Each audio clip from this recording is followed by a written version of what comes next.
Hello সবাইকে। আজকে আমি নিউমেরিক্যাল অ্যানালাইসিস এই কোর্সটা, এটা হচ্ছে অনার্স থার্ড ইয়ারের। তোমাদের হচ্ছে চ্যাপ্টার নাম্বার হচ্ছে 7, ম্যাট্রিক্স ইনভার্সেশন অথবা ম্যাট্রিক্স ইনভার্স। এই অধ্যায় থেকে জাস্ট তোমাদের হচ্ছে এখানকার এক্সাম্পল টু টু এগুলো সলভ করে দিব। সো আশা করি পুরো ক্লাসটা তোমরা কন্টিনিউ করো। এখানকার বলছে কি, দেখো তো, find the inverse of the following matrix using the Gauss Jordan method. মানে জর্ডান মেথড ব্যবহার করে আমার এগুলোকে কি ইনভার্স ম্যাট্রিক্স ব্যবহার করতে হবে, মানে নির্ণয় করতে হবে আর কি। বুঝতে পেরেছো? তাহলে এখন দেখো তো, আই নাম্বার, এই যে এটা, তাহলে আমাকে প্রধানত লেট এ সমান ধরে নিতে হবে এটা। এখন এটা ধরে নেওয়ার পরে এ ভাগ I3, যে I3 এটা 3 ঘাতি ম্যাট্রিক্স, তার জন্য এটা 3 দিয়েছি। এখন আমার মূলত উদ্দেশ্যটা কি হচ্ছে, যে এখানকার এই যেমন আকার আছে, এই আকারটা আমাকে এই সাইডে বানাতে হবে যে কোনোভাবে। এই সাইডে যদি বানানোর পরে ওই সাইডে যে মানগুলো পাবো সেইগুলো হচ্ছে তার উত্তর। কেমন? তাহলে এখন দেখো, এখানে 4 আছে না, তাহলে প্রথমত কাজ আমাকে প্রথম সারি নিয়ে করতে হয়। তাহলে এটাকে আমাকে কি বানাইতে হবে? 1 বানাতে হবে। তাহলে এটাকে 1 বানাইতে গেলে কি 4 দ্বারা ভাগ করলে, দেখো তো, প্রত্যেকে যদি 4 দ্বারা ভাগ করে দেয় তাহলে কি 1 হয়ে যাচ্ছে না? এখানে 1/4, এখানে 2/4 মানে 1/2, এটা 1/4, এখানে 0, এটাও কি 0। ক্লিয়ার? তাহলে বাকি যে দুইটা সারি থাকে রেখে দাও। পরবর্তীতে দেখো, এই সারি নিয়ে কাজ করতে হবে। তাহলে আমার এখানে এই সারিতে কি 0 বানাতে হবে। তাহলে এটা যদি 0 বানাতে যাই, তোমরা এটার সঙ্গে 2 গুণ করে এটাটা বিয়োগ করে দিলে কিন্তু 0 হয়ে যাচ্ছে।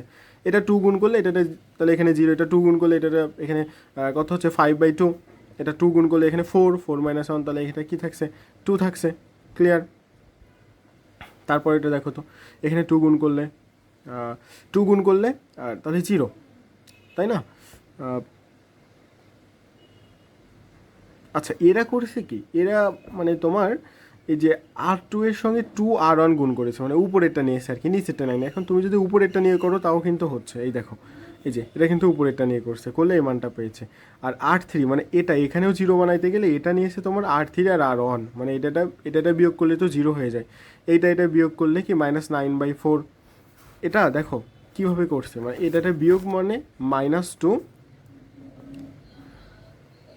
-2 আর হচ্ছে -1/4। তাহলে এটাতে যদি আমরা বিয়োগ করি, দেখো তো, -8 -1 -9/4, দেখছো -9/4 আসছে। কিন্তু পরেরটা কি, এটা বিয়োগ করছি, তাহলে 2 - 1/2, 2 - 1/2। তাহলে এখানে কি হচ্ছে 4 - 1 মানে 3/2। দেখো 3/2 আছে। ক্লিয়ার? তাহলে এটা বিয়োগ করলে কি -1/4, এটা বিয়োগ করলে 0, এটা বিয়োগ করলে 1। তাহলে এই চ্যাপ্টার, এই পুরোটা চ্যাপ্টার কিন্তু ক্লোজ। এখন দেখো আমাকে এখানকার তো 1/4 আছে, এটা 1/2। তাহলে দেখো তো, এটা 0। আমি যদি এখানকার মানে এই মানটা এই যে দ্বিতীয় রোতে যে মানগুলো আছে, এটা যদি, এটা তো 0, এটা 1, এখানেও 0 বানাতে হবে, তাই না? তাহলে এটা আমি 1 বানাই, এখানে 5/2 আছে। তাহলে এটাকে যদি আমি 1 বানাতে যাই, দেখো তো, এই যে সারিটা আছে 5/2, এটাকে যদি আমি 5/2 দ্বারা ভাগ করি, মানে 5/2 দ্বারা ভাগ করলে মানে এটার সঙ্গে যদি 2/5 দ্বারা আবার গুণ করি, বুঝতে পেরেছো?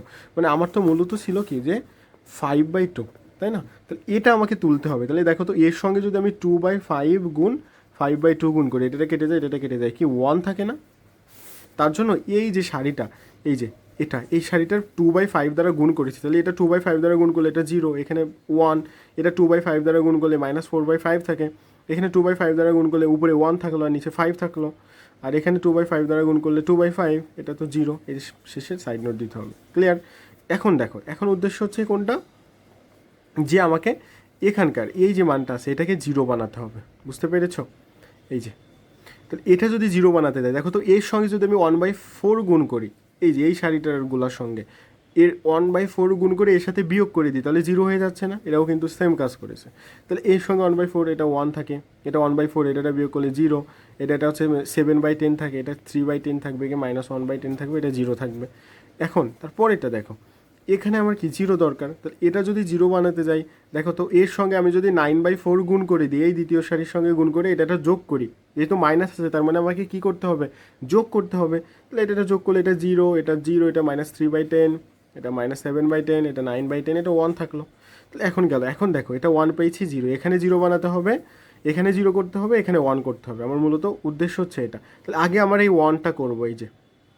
তাহলে এটা যদি করতে যাই, দেখো তো এই পুরোটার সঙ্গে আমি যদি 10/3 গুণ করে দিই, এই পুরো তো -10/3 যদি গুণ করে দিই, তাহলে এখানে 0 থাকে, এখানে 0, এটা 1 থাকছে, এটা 7/3 থাকছে, এখানে 3 থাকছে, এখানে 10/3 থাকছে। ক্লিয়ার? তারপরে দেখো, তাহলে এটা 1 পেলাম, তাহলে এই দুইটা এখন 0 করতে হবে। তাহলে এই দুইটা যদি 0 করতে যাই, একটু লক্ষ্য করো যে আমি R2 এর সঙ্গে, মানে এখানে এটা তো একই আছে, এর সঙ্গে যদি 4/5 গুণ করে এর সঙ্গে যোগ করে দিই, তাহলে এটা কি 0 হয়ে যাচ্ছে না? এই সারিটা, এটা 0 হয়ে যাচ্ছে, এটা তো 1ই থাকে, এটা হচ্ছে 5/3, এটা 2, এটা 3।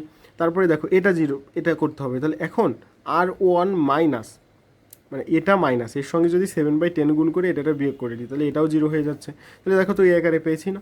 ইনভার্স ফাংশন মূলত এটা। এটা কিন্তু জাস্ট তোমরা মানে একেবারেই সহজ, মানে দেখলেই বুঝতে পারবো, তার জন্য কিন্তু খাতায় করাই দিচ্ছি না, মানে জাস্ট বোঝাইলে তোমরা একবার মানে এগুলো বুঝলে মানে সম্পূর্ণরূপে করতে পারবা। কারণ এর আগের ক্লাসগুলো, মানে আগের যে তোমাদের যে হচ্ছে কোর্সগুলো ছিল ফার্স্ট ইয়ারে, সেকেন্ড ইয়ারে, জাস্ট এইগুলার এই ভিত্তিকেই ছিল, তার জন্য পারবা। তাহলে এখানকার বাকি যে দুইটা অঙ্ক আছে, এগুলো কিন্তু তোমরা পারবা বাসায়, তাহলে অবশ্যই ট্রাই করো।